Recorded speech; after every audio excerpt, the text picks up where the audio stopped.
وأخيراً اكتمل فريق العمل. بعد أيام من ترميم المجلس المركزي لنقابة الفنانين، عقدت النقابة مؤتمر صحفي كشفت من خلاله عن خطة عملها القادمة. نعد بأنه نشتغل بقصارى جهدنا. ومن أبرز النقاط يلي تم ذكرها بالخطة هي تشكيل لجنة قانونية بأسرع وقت لتعديل قوانين النقابة. بدء العمل على الملف الأهم وهو تعديل القوانين والأنظمة الخاصة بعمل النقابة، تمهيداً للتحضير لإجراء انتخابات نزيهة وقانونية تفضي لانتخاب نقيب ومجلس إدارة وفقاً للقوانين الجديدة، بالإضافة لرفع سقف الضمان الصحي ورواتب التقاعد. وحتى تم التطرق لموضوع انتساب الفنانين للنقابة، تقديم دراسة مستعجلة لإقامة تنسيب استثنائي للزميلات والزملاء والذين لم يتم تنسيبهم لأسباب متعددة وقد تجاوزوا سن 40.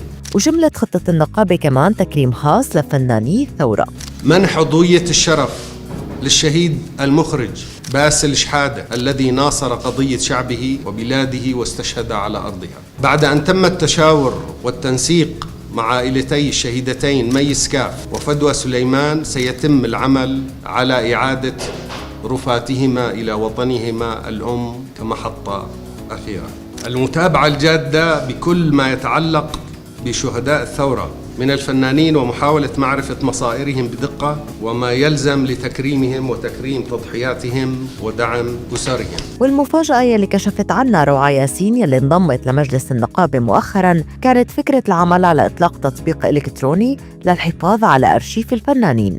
أتمتت النقابة وتصميم تطبيق رقمي فيه قاعدة بيانات الفنانين السوريين على اختلاف اختصاصاتهم ليكون مرجعاً لأعضاء النقابة والجهات الفنية والإنتاجية بشكل عام، بالإضافة للتحضير لعدة مهرجانات. بدء التحضير لاحتفالية مركزية ضخمة في ذكرى الثورة السورية لعام 2026 يتم فيها تكريم العديد من الفنانين الذين ناصروا قضايا الشعب ضد الاستبداد وتكريم العديد من القامات الفنية الكبيرة. إقامة مهرجان نقابة الفنانين الموسيقي والذي يتضمن ليالي موسيقية وغنائية جماهيرية تتضمن تكريم لشهداء الثورة وفنانين سوريا وقاماتها ونجومها الصاعدين. وما ممكن ينتهي المؤتمر بدون ما الصحافة تستفسر عن عدة أمور منها حرية تعبير الفنانين. ليش رح تمنح النقابة الفنان حرية التعبير عن رأيه سواء بالعمل النقابي سواء بالتنظيم شخصيا أو حتى آراء السياسية بدون ما يخاف من عقوبات النقابة؟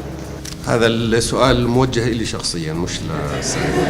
ما بعرف ليش الناس أخذت انطباع أنه الآن في نقيب فنانين دكتاتوري متسلط رافع سيفه على رقاب الناس. ما بعرف ليش هذا. يمكن إجا نتيجة اتخاذ قرار بفصل السيد سلاف فواخرجي. لو بكرة رجعنا لنفس الزمن اللي فات قرار الفصل رح أرجع أفصل سلاف فواخرجي. ما عندي أي شيء كيدي ثأري شخصي، كان في علاقة كثير يسود الاحترام والتقدير بينه وبين السيد سلاف فواخرجي، ولكن السيد سلاف خرجت بتصريحاتها عن كل ما يمكن أن يضمن قليلا من التقدير لمجتمعها وشعبها وتضحيات الثورة السورية. في عشرات مثل سلاف فواخرجي، ليش ما اقتربنا من أي واحد منهم؟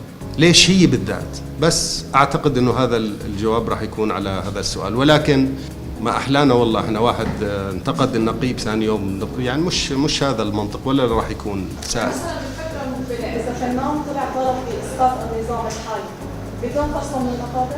يعبر كما يشاء، لا احنا شرطة ولا فرع مخابرات ولا دورية أمن سياسي ولا عسكري. ومو بس تم الحديث عن قصة سلاف فواخرجي بالمؤتمر، حتى تصريحات المخرج الليث حجو الأخيرة ضد النقابة انطرحت على النقيب. أتمنى تستقيل خلال كم شهر غلطة قد أغلاط النقابة السابقة. اليوم نقيب فنانين عم يحتفل والوقت في ضحايا لسه على الأرض. ولو رجع الزمان الآن رح أتخذ نفس القرارات اللي اتخذتها وأنا لا أعتبرها أخطاء. فيما يخص الفترة الزمنية هو أخطأ، لم يكن مضى علينا شهر. ثانيا أنا احتفلت لما كان السيد أحمد الشرع رئيس الجمهورية العربية السورية وقع عقد مع قائد قسد، احتفلت وغنيت باللغة الكردية احتفالا بهذا الإنجاز. يعني ليش هو ما كان يبدي أسفه وندمه وحزنه على الدماء اللي كانت شلالات من 18/3/2011 لغاية 8 ديسمبر 2024؟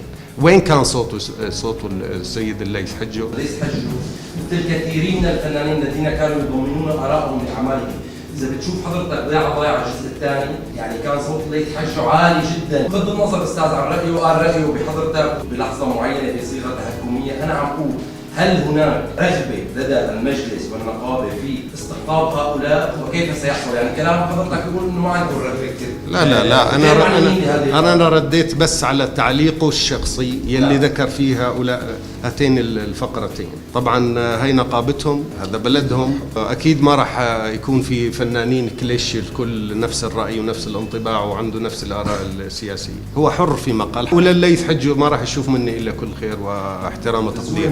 ربما الاشياء الشخصيه ما في القلب في القلب، ولكن انا مش جاي هون اعمل عداوات وضرب بوكس ولا ما راح يكون هذا الشيء.